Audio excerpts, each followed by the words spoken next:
Welcome to my channel. Today I will be teaching you how to do piano nail art. Bienvenida a mi canal. El día de hoy te voy a estar enseñando cómo hacer unas uñas artísticas de piano. Aquí te dejo los materiales. Here are the materials that you will be using.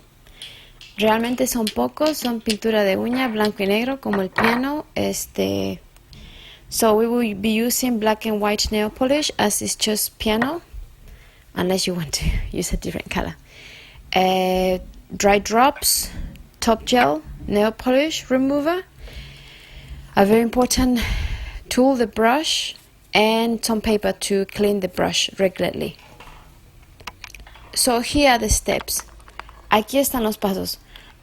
It's pretty much to draw the piano, which is very simple. Here is the technique that I'm using with the brush, and just remember that even though you're using two colors, you want to clean the brush regularly, even if you're using one color at some point, because otherwise it will get dry and it's hard to work with.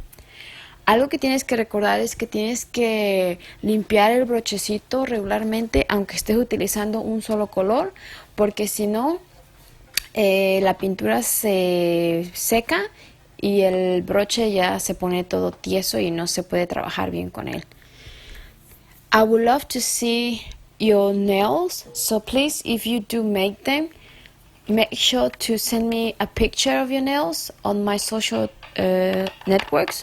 I'm leaving you here the names on my Facebook, on my Instagram. I would love to see them. Y si decides hacer estas uñas, me encantaría verlas.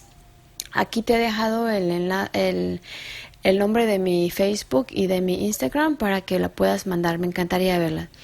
Thank you so much for watching and see you next time. Gracias por ver este video y nos vemos pronto. Adiós.